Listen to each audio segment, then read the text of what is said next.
Hola amigos, bienvenidos sean a un nuevo capítulo de Creepypastas no tan conocidos. Esta vez con el capítulo 38 de la serie. Ha sido algo difícil encontrar las historias en esta ocasión. Así que esperamos que les guste. Hola amigos, les traigo la historia más larga en lo que lleva Creepypastas no tan conocidos.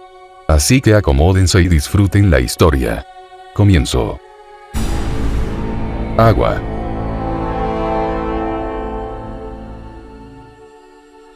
La alarma del reloj digital de Gary sonó en mitad de la clase.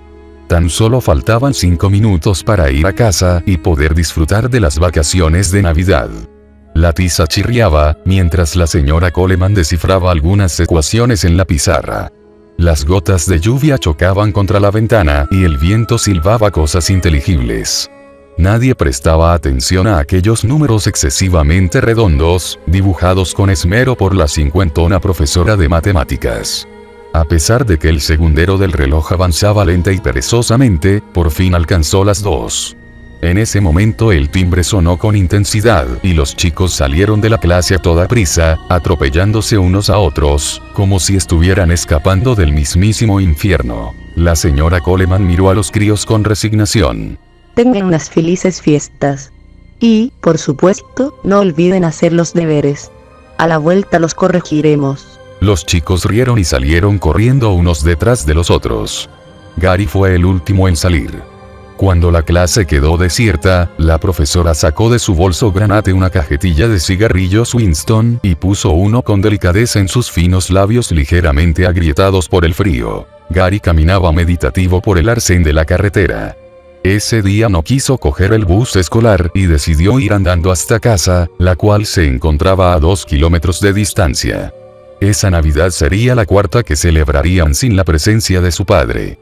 Llevaba 2 años que hacía lo mismo al salir de clase. Caminaba solo, observando los innumerables detalles de la naturaleza invernal, mientras recordaba la imagen de su difunto padre, imagen que con el paso de los años se iba emborronando en su joven memoria. Caminaba despacio. Deseaba que el camino se estirara hacia el infinito y poder estar andando un par de horas más que de costumbre. Sabía que, en cuanto llegara a casa, encontraría a su madre cocinando obsesivamente abundantes platos para la cena de Nochebuena. Desde la muerte de su padre, en todas las fiestas se comportaba igual. Cocinaba para unas 20 personas. Incluso ponía un plato y sus respectivos cubiertos para su padre, como si estuviera todavía presente en la mesa. Gary no comprendía el comportamiento de su madre.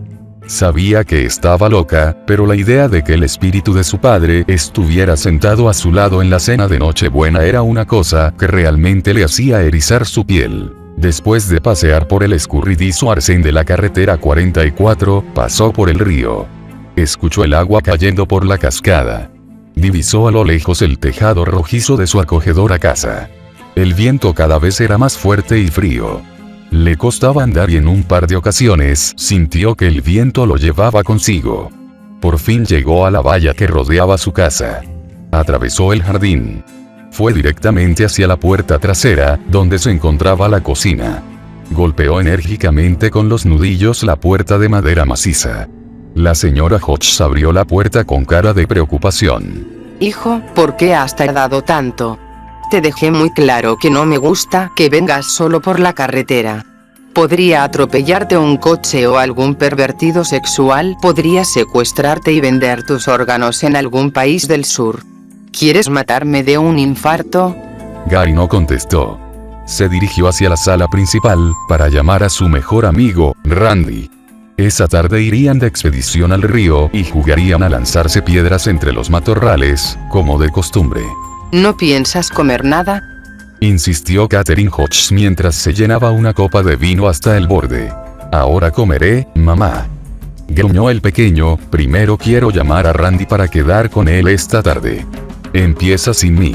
Después de una larga conversación con el travieso Randy Rosell, regresó a la cocina y comió un poco de pollo y coles de Bruselas, algo asqueado pero a la vez hambriento. Miró a su madre disimuladamente y percibió la imagen de una mujer que, a pesar de no llegar a los 40 años, parecía mucho más vieja. Llevaba un chándal que en algún momento fue de color rosa fucsia, pero que, a base de lavados, se fue transformando en un tono rosa palidecido, casi blanco. Su cabello era castaño con reflejos rojizos y lo tenía muy encrespado. Tal vez hoy no se había peinado. Catherine Hodges había caído en una horrible depresión justo después de la muerte de su marido, Charlie. A ello se le agregaba sus esporádicos brotes esquizofrénicos, que sufría desde la infancia. Antes no era un problema la leve esquizofrenia de la señora Hodges. Sin embargo, tras la muerte de su marido, no solo se había despreocupado de su físico, sino también olvidaba tomarse su medicación con regularidad. Todo ello lo vivía Gary en su piel desde los 9 años. Muchas veces le recordaba que se tomara la medicación, pero nunca lograba nada, puesto que tan solo era un mocoso sin derecho a opinar, ni siquiera por el bien de su madre, a la cual cada día iba odiando con mayor intensidad.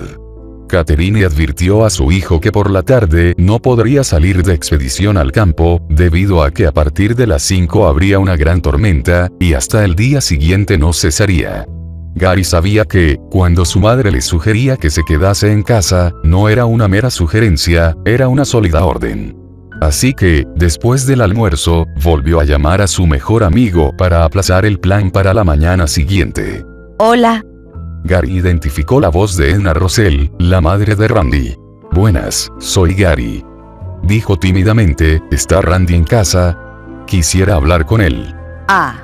Hola Gary, no te reconocí. Acaba de ir a casa de los vecinos. Cuando regrese le digo que has llamado, ¿de acuerdo? Vale, señora Rosell. Contestó mientras enredaba el cable del teléfono entre sus dedos. ¿Podría decirle que lo del río lo aplazamos para mañana por la mañana? Dice mi madre que esta tarde va a llover mucho.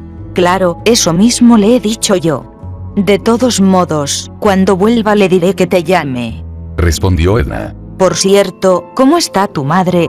Está mejor.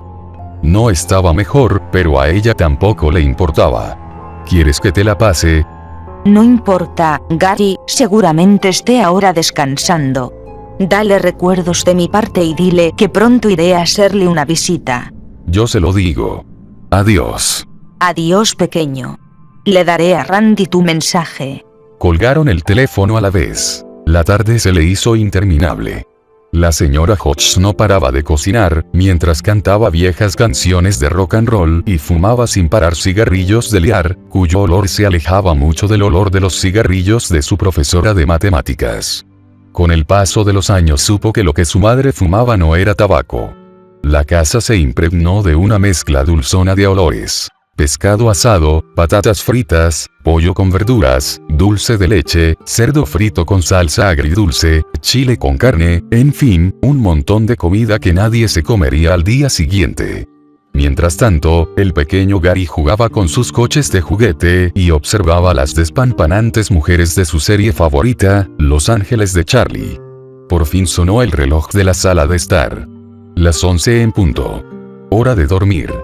Mañana será un gran día, pensó Gary. Catherine seguía preparando la tarta que culminaría la gran cena. Los primeros rayos de sol atravesaron la ventana. Miró el despertador.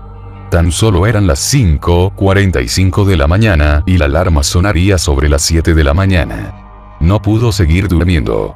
Siempre que salía de excursión se ponía muy nervioso y apenas dormía la noche de antes. Entonces decidió bajar a la cocina y servirse un gran tazón de leche con cereales Lucky Charms, sus favoritos. Cuando terminó su desayuno, se dirigió hacia el baño para darse una ducha. Entonces pasó por la puerta de la sala de estar, la cual se encontraba abierta de par en par. Su madre estaba acostada en la butaca mientras sostenía una revista en su regazo, justo por la página del horóscopo. Le arrancó la revista de sus gruesos dedos amoratados por el frío y la dejó sobre la mesita. Luego la cubrió con un gran edredón. Descansa, susurró. A las 7:30 sonó el timbre de la puerta principal. Gary bajó las escaleras apresuradamente y, al abrir la puerta, se llevó una gran sorpresa. Randy no estaba solo. 2 chicos lo acompañaban montados en sus respectivas bicis. Eran los hermanos Scott, Vincent y Hank. Randy los había invitado a la expedición.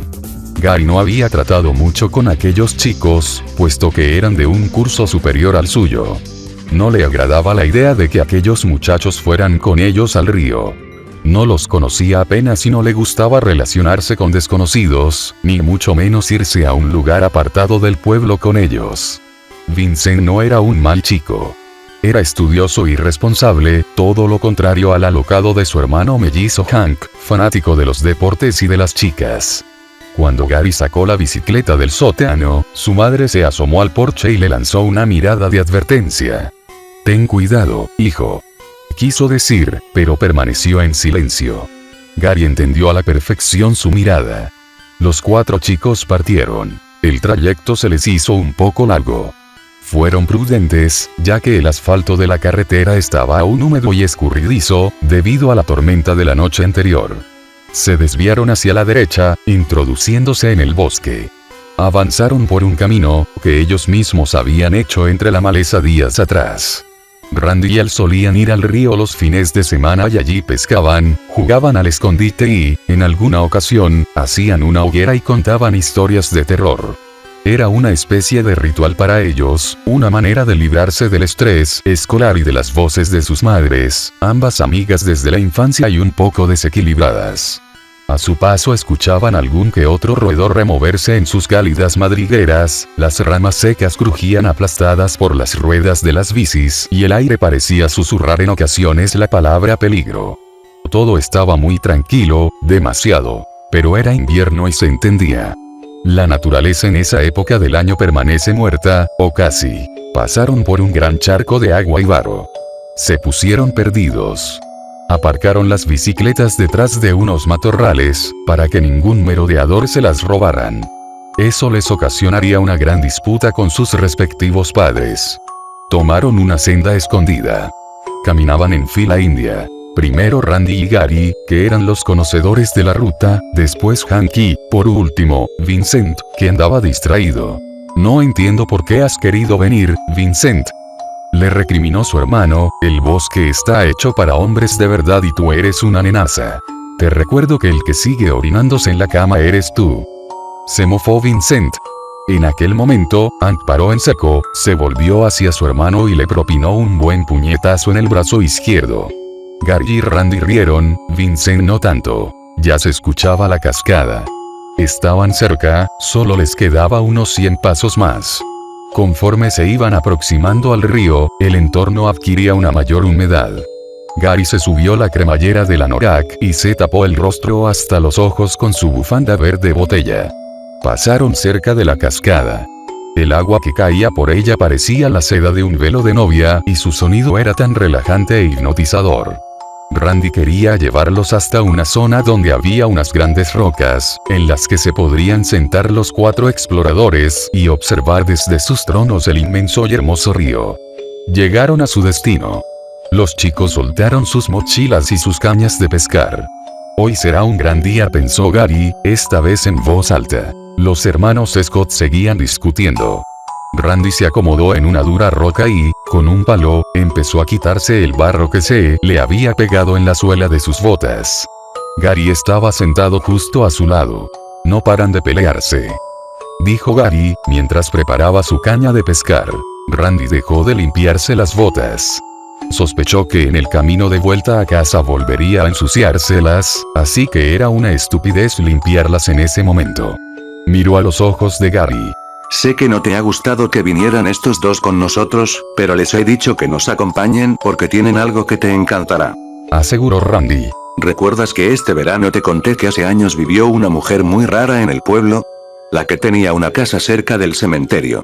Pues, como la señora murió hace un par de años y no tenía ningún familiar cercano, la casa quedó totalmente abandonada. Así que Ann decidió echar un vistazo a ver qué encontraba. Y encontró algo, vaya que sí lo encontró. No te lo vas a creer, Gary. Pero tenemos que esperar a que ellos quieran enseñártelo».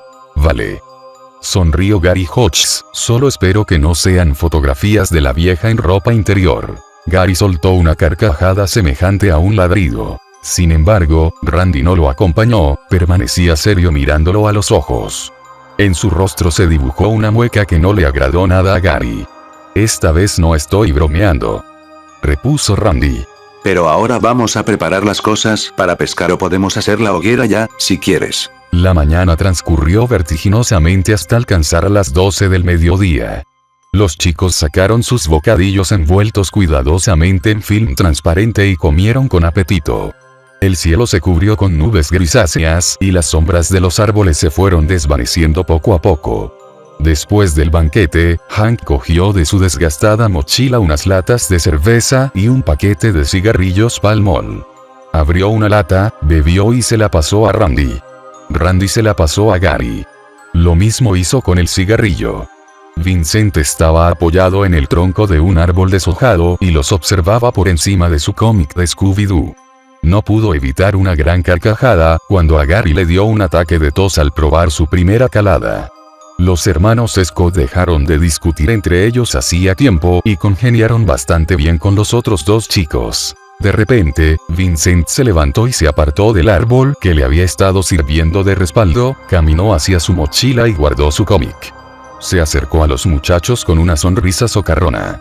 Con torpeza, se sentó en el corrillo que habían formado alrededor de una pequeña fogata. Gary, ¿te gustan las historias de terror? Dijo mientras acercaba las manos al fuego para calentárselas. Mi hermano y yo tenemos una que te va a encantar. Es real, ¿sabes? Gary lo miró con los ojos muy abiertos. Claro que le encantaban las historias de miedo. Pero la seriedad en el rostro de Vincent le hizo pensar al joven Hodges que su historia no tenía nada que ver con el hombre del saco o con el payaso de debajo de la cama. Claro. Contestó casi susurrando. Hank, tráelo. Ordenó Vincent a su hermano. Se levantó y fue hacia su mochila, que se encontraba bajo la sombra de un gran roble. Sacó un libro de bolsillo, aunque bastante voluminoso. Estaba forrado con piel y en ella estaban grabados diversos símbolos, la mayoría de los cuales Gary no pudo reconocer.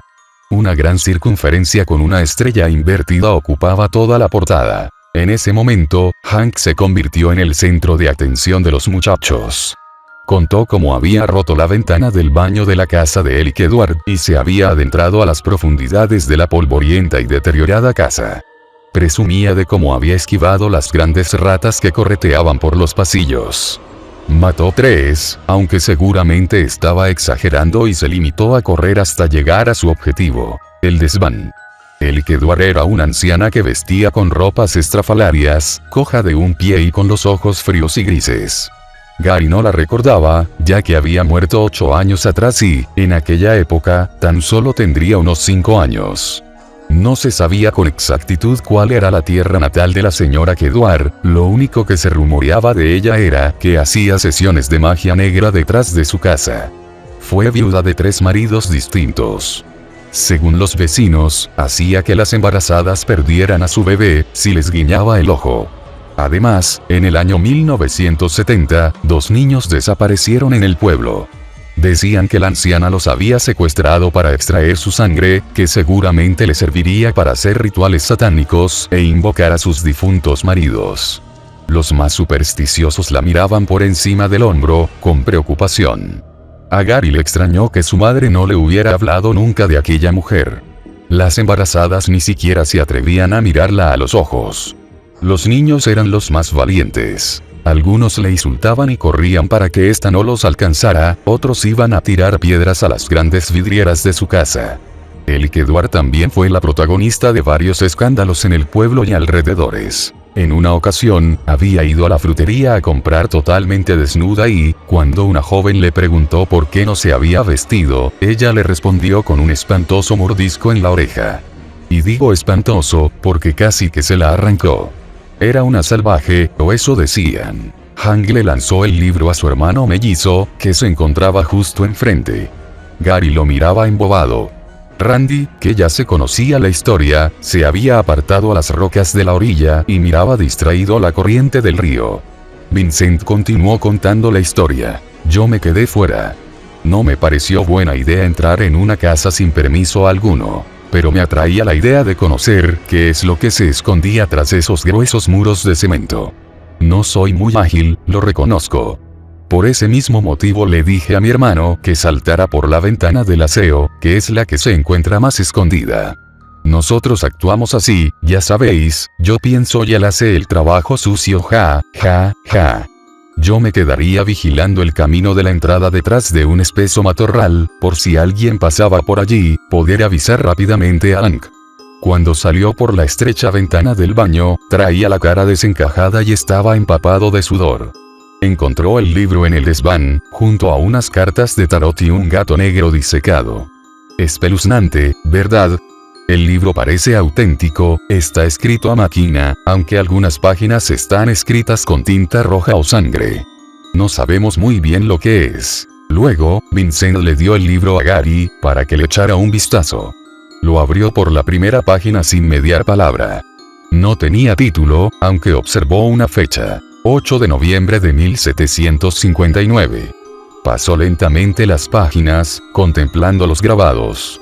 En ellos aparecían niños siendo quemados en una gran hoguera, diversas máquinas de torturas, seres con cuerpo humano y cabeza de cabra y, sobre todo, muchas mujeres fornicando con diablos. En las primeras páginas, había una serie de hechizos y conjuros para hacer el mal. Hubo una página que llamó su atención, la 141, escrita con tinta roja oscura que, como había dicho Vincent, podría ser sangre seca. Pronunció en voz alta lo que había escrito. En lo más profundo del Averno, ella se esconde y acecha, tan fría y marchita. Aguarda y espera. Crees escuchar silbar el viento y es ella susurrándote al oído la palabra muerte. Te persigue, te atrapa, te arrastra junto a ella. Quiere ascender y arrancar el vuelo. Si alguna vez te encuentras con ella, mírala a los ojos y encontrarás la respuesta. Mira detrás de ti. Un suave viento los acarició bruscamente y azotó las ramas de los árboles, haciéndolas crujir. Se miraron entre ellos y permanecieron callados. Randy seguía en las rocas concentrado, mirando el curso del agua. Se volvió hacia ellos. Chicos, tenéis que ver esto. Vociferó. Vincent, Hank y Gary se acercaron y subieron a una roca maciza y angulosa. Mirad ahí, ¿qué coño serán esas burbujas? Dirigieron la mirada justo donde estaba señalando. En una parte cercana a la ribera del río, había un pequeño remolino, del cual surgía una gran cantidad de minúsculas burbujas. Daba la sensación de que allí abajo había alguien con un traje de buzo, respirando gracias a una botella de aire comprimido. Pero el agua estaba cristalina y no se veía nada. Gary sintió un escalofrío. Puede que sea un pez. Le quitó importancia a Gary. O, tal vez, sea un remolino. El movimiento del agua en el río es algo muy frecuente.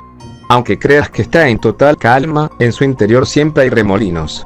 Lo tranquilizó Vincent, por eso nos riñen nuestras madres cuando venimos a bañarnos en verano. Todos rieron, hasta Randy, que ahora parecía más sereno. Se sentaron en la roca. Gary, que todavía sostenía el libro de cuero en sus manos, siguió hojeándolo. Entretanto, los hermanos Scott y Randy lo miraban atento. El cielo se oscureció más aún y el viento volvió a gemir la palabra peligro. Escogió otra página al azar, en esta ocasión mecanografiada, y volvió a leer en voz alta. En el nombre de Satán, el señor de las moscas, el rey del inframundo, ordeno a las fuerzas de la oscuridad que viertan sobre mí su poder infernal. Abrid de par en par las puertas del infierno y salid del abismo para saludarme. Deberíamos parar. Interrumpió Randy con los ojos espantados, apuntando con el dedo índice el presunto remolino. Efectivamente, donde se hallaban las pompas, el agua iba adquiriendo una textura viscosa y de color verdoso. Las esferas crecieron considerablemente, ascendían desde la profundidad y estallaban en la superficie, haciendo un ruido un tanto desagradable. Gary no apartó la mirada del libro maldito y continuó. He tomado vuestros nombres como míos. Vivo como las bestias del campo regocijándome en la vida carnal.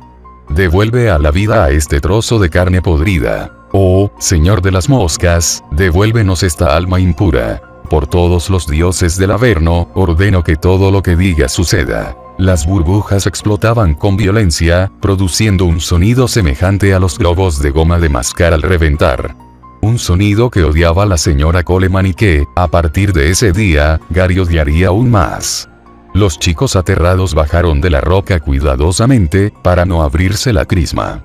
La bordearon por la derecha y miraron boquiabiertos el enorme torbellino que se había generado de un momento a otro sobre aquellas tétricas y desagradables pompas. Se trataba de una espiral que giraba sin cesar en sentido contrario a las agujas del reloj. En el centro había un oscuro agujero que parecía conducir hasta el más allá. En lo más profundo del averno, ella se esconde y acecha, tan fría y marchita.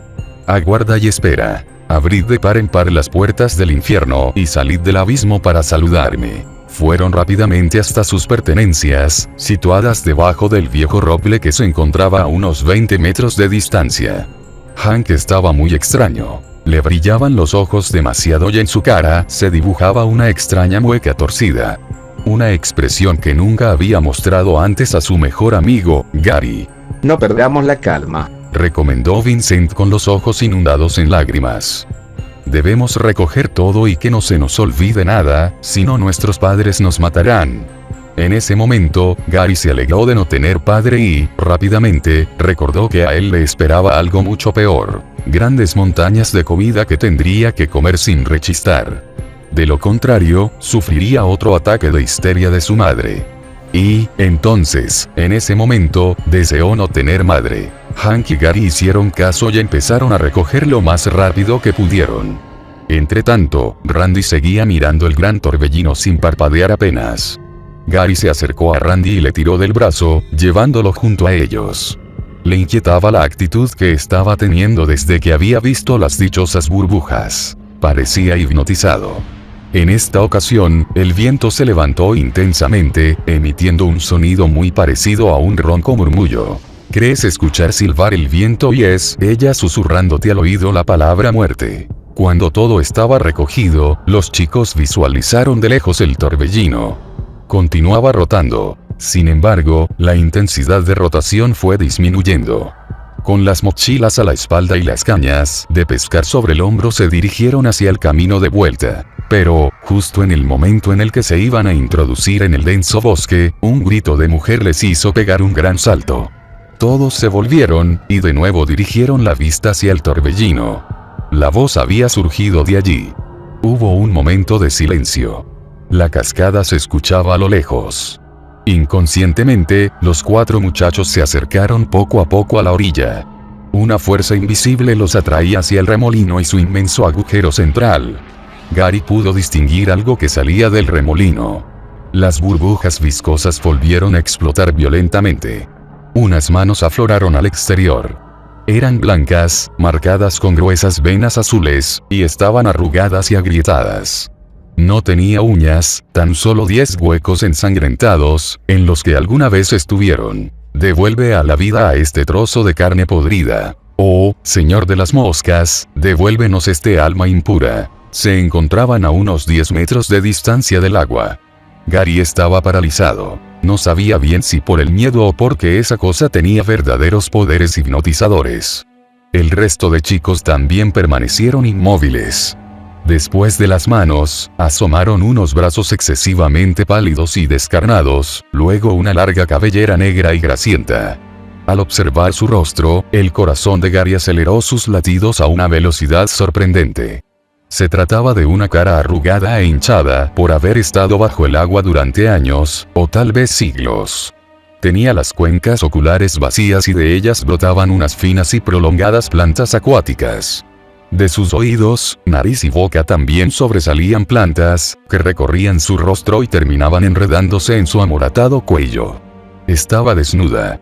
Las plantas acuáticas no solo estaban presentes en su cara, sino también en su cuerpo. Se dio cuenta que un apelmazado matojo de plantas alargadas surgían del interior de su entrepierna y se deslizaban por sus piernas, rodeando sus tobillos, que también estaban morados, y oprimiéndolos. De los dilatados poros de su corrompida piel brotaba abundante agua. Gary pensó que podía ser una especie de ninfa, mitad humana y mitad planta. Observó que Hank se aproximaba al río. La dama acuática alzó sus brazos, llamando su atención. Entonces escuchó la voz alterada de Vincent, que continuaba quieto a su derecha. No vayas con ella, por favor. Gritó hasta que su grito se convirtió en llanto, al ver que su hermano no hacía caso alguno y ya se había aferrado a la húmeda mano de la ninfa. Te persigue, te atrapa, te arrastra junto a ella. Hank se sumergió en el ojo del torbellino y ella después. Vincent corrió hacia el río. Randy y Gary fueron detrás de él y consiguieron que no se sumergiera en aquellas aguas burbujeantes. Entonces el río quedó en calma. Todo había sido tan extraño, que parecía un sueño. Estaban confusos, sentados en la orilla del río, como si aún esperaran que Hank volviera para regresar juntos a casa. Y, ciertamente, fue lo que ocurrió. Pasaron 10 minutos, en los cuales los chicos permanecieron en absoluto silencio. Entonces, el torbellino volvió a crearse, girando cada vez a mayor velocidad. De repente, el agujero escupió el cuerpo de Hank. Vincent se levantó atónito para ayudar a salir del agua a su hermano. Hank intentaba nadar hasta la superficie costosamente. Por fin pudo salir. Cuando Gary apreció su rostro, ya era demasiado tarde. La maldad se reflejaba en él. Aquel no era Hank Scott, ahora pertenecía a la ninfa, o lo que fuera. Ella lo está utilizando de cebo, para que caigamos en la misma trampa, pensó Gary, al mismo tiempo que tiraba del brazo de Randy para poder huir juntos. No pudo hacer nada con Vincent, ya lo tenía atrapado. Rápidamente, Gary y Randy corrieron tanto como pudieron y se adentraron en el bosque. Pero una vez dentro, Gary se dio cuenta de que se olvidaban de algo. El libro. Gritó levemente, no podemos dejarlo ahí. Tengo que ir a por él. No lo necesitamos, en serio, Gary. Si vuelves al río, tal vez no nos volvamos a ver. No vayas, por favor. Necesitamos recuperarlo, por si encontramos dentro de algún tiempo a alguien que pueda ayudarnos a descifrarlo. Randy sentía mucho miedo y no quiso quedarse solo en el bosque. Ambos marcharon de vuelta al lugar donde habían dejado depositado el libro maldito. Por suerte estaba debajo del roble, en el que dejaron sus mochilas al llegar. Entonces, observaron una escena que recordarían el resto de sus vidas. Vincent estaba inconsciente y sobre él estaba Hank, agarrándolo del cuello con la mano izquierda y, en la derecha, sostenía con fuerza un gran peñasco, con el que le estaba aplastando la cabeza. Pudieron ver la arena manchada de color rojo y trozos de cerebro esparcidos por todas direcciones. Hank estaba tan sumido en la ira que le había propiciado aquella cosa que ni siquiera se percató de que habían vuelto a por el libro. Gary lo introdujo en su mochila y corrieron a través del bosque, dando resbalones y tropiezos. Eran las 6 de la tarde y tenían que correr para poder contarles lo sucedido a sus madres. Cada vez que se partía una rama o que algún animal se removía de sus cobijos, los chicos se sobresaltaban. Pasaron cerca de la cascada y percibieron que algo en ella había cambiado. El agua que caía ya no se asemejaba al velo de una novia, sino que era de color rojo oscuro, color sangre. Randy y Gary no creían lo que estaban viendo. Sin embargo, no quisieron pararse ni un minuto más por aquel lugar. Lograron alcanzar el rincón escondido, donde habían dejado aparcadas las bicicletas. Se subieron cada uno en la suya y marcharon, dejando atrás las otras dos, hasta que salieron a la carretera 44. Antes de partir dirección al pueblo, Randy se volvió hacia Gary. Será mejor que no mencionemos esto a nadie, propuso a su mejor amigo. En sus ojos permanecía todavía el terror. Si la madre de los hermanos Scott nos pregunta por ellos, podemos decirle que nosotros volvimos antes a casa para ayudar a nuestras madres con los preparativos de la cena de esta noche y ellos quisieron quedarse pescando un rato más. Gary pensó que podría ser una buena idea, ya que, si contaban lo que les acababa de pasar, nadie los creería y los mandarían directamente a un centro de menores o, peor aún, a un manicomio. El trayecto de vuelta a casa se les hizo más largo de la cuenta. Randy lo acompañó hasta la valla de su casa. Se despidieron y prometieron no contarle esa historia a nadie, por muy terrorífica que resultara. Los dos aceptaron y chocaron sus puños. Atravesó el jardín, que se encontraba humedecido todavía por pequeñas gotas de lluvia. Bordeó la casa por la parte derecha. Imaginó que su madre estaría en la cocina, realizando los últimos preparativos y que si llamaba por la puerta delantera, tal vez no escucharía el timbre. El rock and roll sonaba en su vieja radio a todo volumen. Seguro que está ahí, pensó mientras caminaba. Gracias a los últimos rayos del día, Gary distinguió volar por el cielo una gran bandada de cuervos y entonces recordó algo que leyó horas atrás en el río. Quiere ascender y arrancar el vuelo. Su cuerpo empezó a temblar.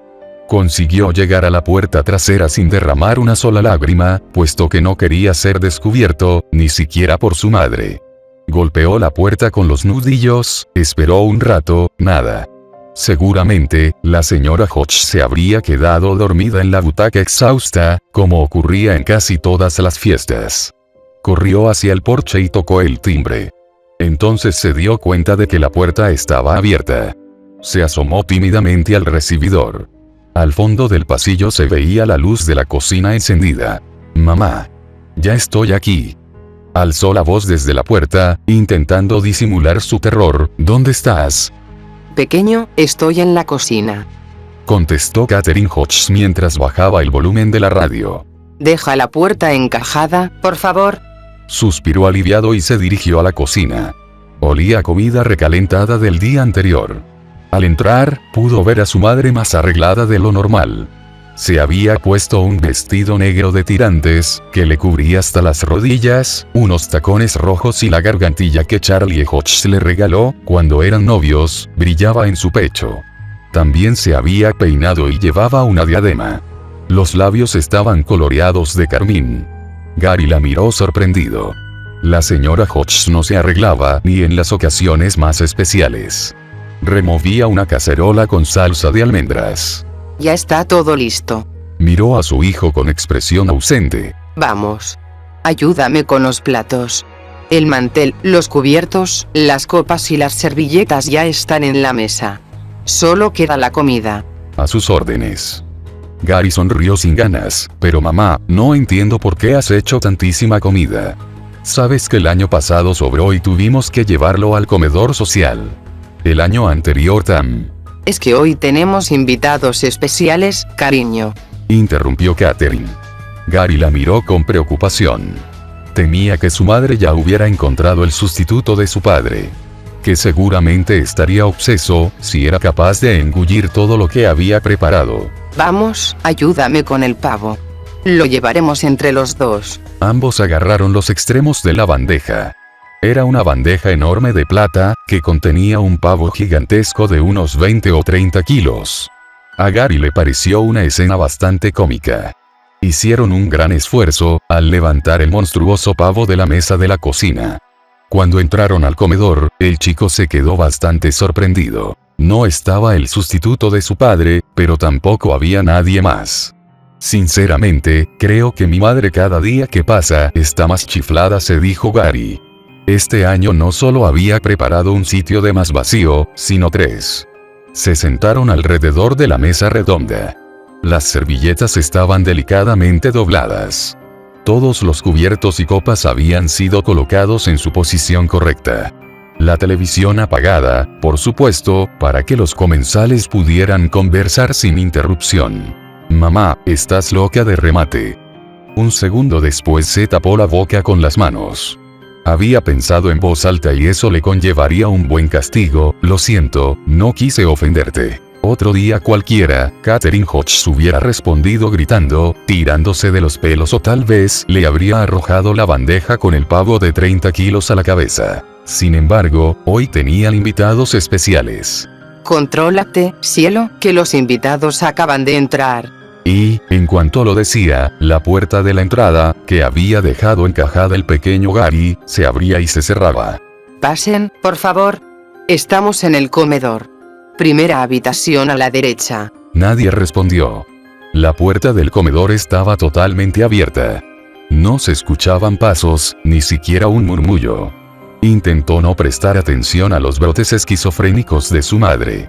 Una vez le dijo el Dr. Smith que no le hiciera mucho caso a sus fantasías, si no quería terminar como una cabra él también. No lo dijo con aquellas palabras, pero más o menos fue así. Ya vienen, ¿los oyes? Insistió la señora Hodges y Gary empezó a escuchar los pasos de unos pies descalzos. He invitado a una vieja amiga de la infancia, Madeleine. Hace muchísimos años que no sé nada de ella.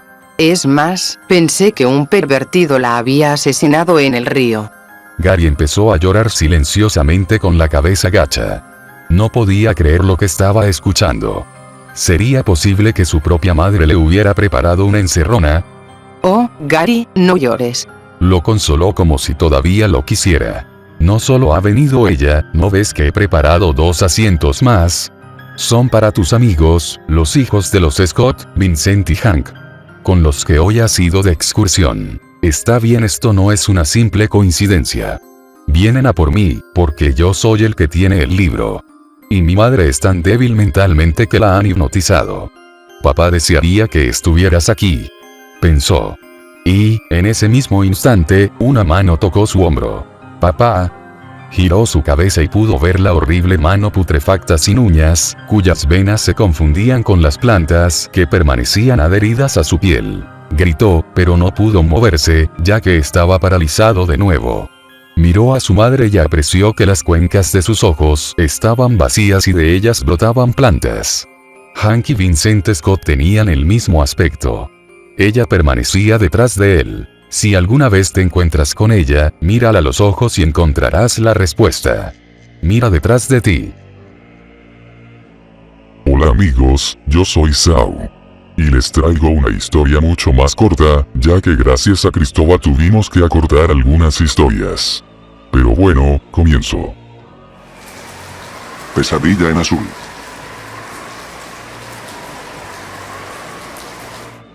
Se despertó con la mañana más brillante y azul que hubiera visto nunca. Por la ventana de la habitación podía ver un cielo increíble. George se tiró rápidamente de la cama, bien despierto, para no perder otro minuto de su primer día de vacaciones. Se vistió procurando no despertar a su esposa. Habían llegado a la casa de campo, prestada por un amigo para pasar las vacaciones, bastante tarde la noche anterior, y Vilma llegó muy cansada del viaje. La dejaría dormir tanto como ella quisiera. Se llevó los zapatos a la salita, para ponérselos allí. El pequeño Tommy, su hijo de 5 años, salió bostezando del cuarto más pequeño, donde dormía. ¿Quieres desayunar?, le preguntó George. Y cuando Tommy asintió, le dijo, vístete y reúnete conmigo en la cocina. George fue a la cocina, pero, antes de empezar a desayunar, salió a la puerta y echó un vistazo a los alrededores. Cuando llegaron, estaba ya oscuro y solo conocía el lugar por referencias. Ahora aparecía ante sus ojos el bosque virgen más hermoso que jamás hubiera podido imaginarse. La casa de campo más cercana, según le dijeron, estaba a 1 milla de distancia, al otro lado de un lago no muy grande.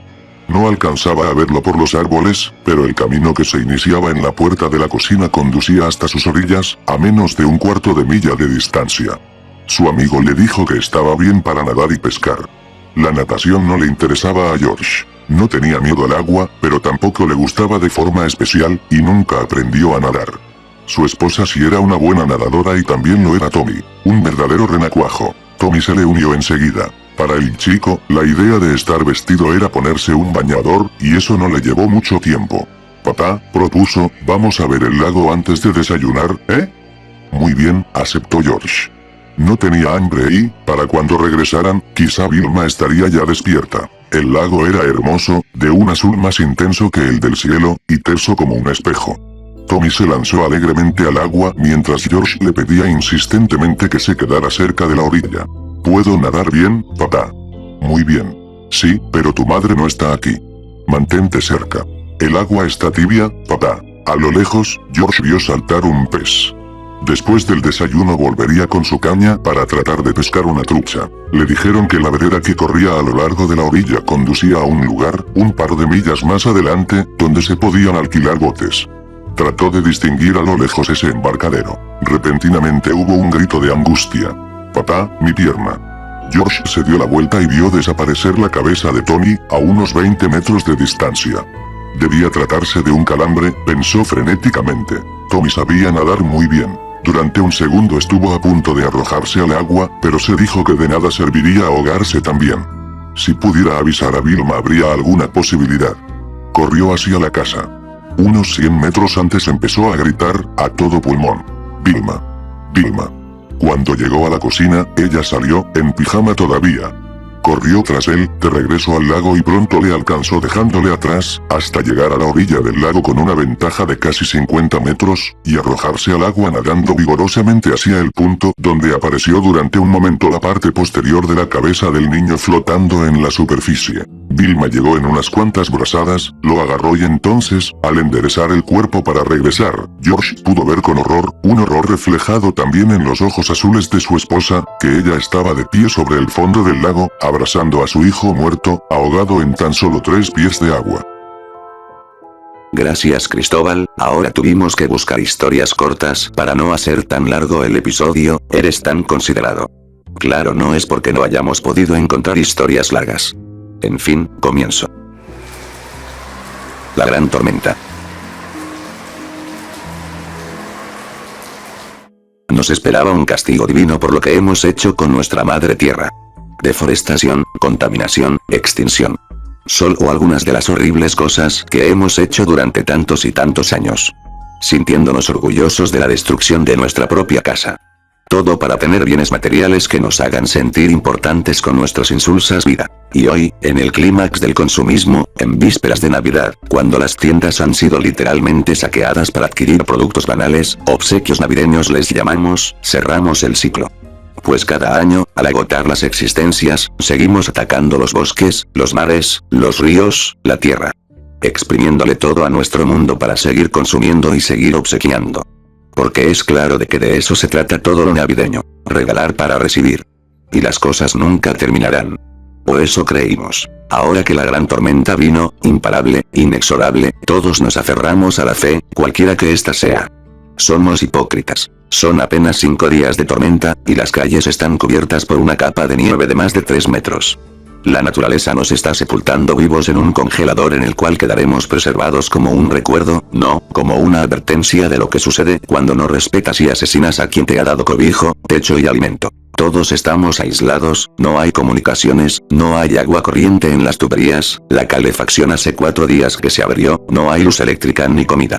Mi familia ha muerto de hambre y frío ante mi falta de previsión para conseguir alimentos a tiempo. Soy el único que queda en esta casa. No puedo asomarme por la ventana y no tengo fuerzas para acabar. No puedo pensar en el suicidio como una opción, no le daré a la naturaleza la satisfacción de que mi mente ha sucumbido ante sus embates. Por mi orgullo que no lo haré. Prefiero morir así, de hambre y frío.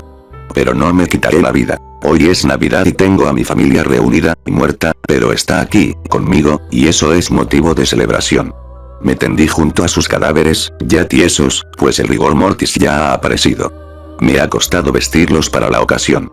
Mis 2 pequeñas niñas se ven preciosas, las gemelitas, con sus preciosos ojos azules, ahora opacados por el velo de la muerte, aún así no dejan de estar hermosas con sus vestidos y sus juguetes. Mi bella esposa, Marta. Siento no haberte maquillado correctamente, cariño, pero comprenderás que nunca había practicado antes. Sería una gran foto navideña, así, todos juntos. Desafiando al cruel y despiadado final que nosotros mismos nos hemos conseguido pero del que, por soberbia, no pediremos perdón. Ahora sí, ya el entumecimiento mortal viene, mi respiración se ralentiza, mi corazón late débilmente y la frialdad en mi cara me da la certeza. En unos minutos estaré muerto.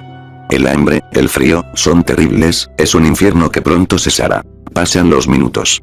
Dios, son eternos, quisiera ya no sentir. Ya no.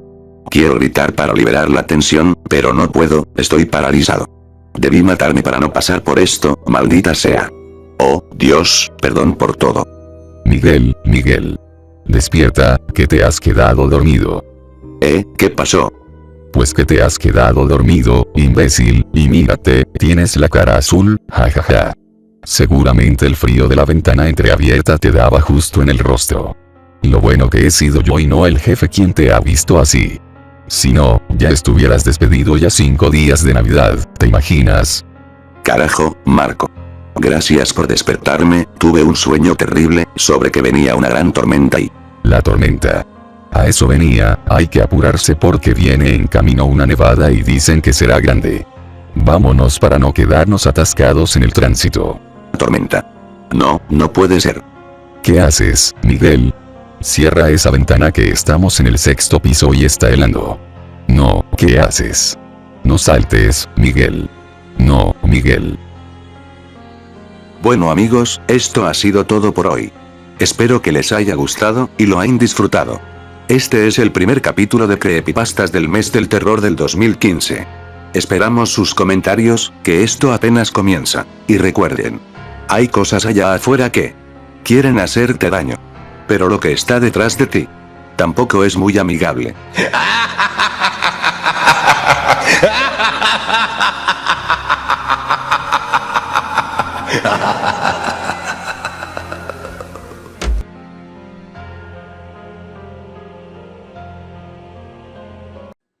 La apariencia de la muerte. Una vez vi los ojos de la muerte cuando aún era muy joven, demasiado para recordarlo. No son como uno se espera. No eran los ojos negros de un animal o los rojos de un demonio. Se veían igual que los de cualquier hombre. Eran verdes con manchas doradas, pupilas dilatadas y salvajes. Tenían pequeñas venas rojas, como si no hubiera dormido desde hace mucho. Supongo que la muerte tiene mucho trabajo. También toqué la piel de la muerte una vez. Estaba caliente. Pensaba que estaría fría, pero había sangre corriendo por sus venas. Tenía un color extraño. Era amarillenta, pero con su cara roja. Nunca he visto piel como esa después. Escuché la voz de la muerte también. Era potente, resonando como un trueno desde la otra habitación. Cuando la vi, ella me habló bajo. Hablaba español como yo, con el mismo acento incluso. Me dijo que me calmara, que estaba seguro, que no tenía de qué preocuparme. Pero nunca toqué el cuchillo de la muerte. Estaba cubierto de sangre, como su ropa. Era largo y afilado. No era aún mi hora. Estaba para llevarse a mi madre. Ella no quería marcharse, pero la muerte siempre consigue lo que quiere.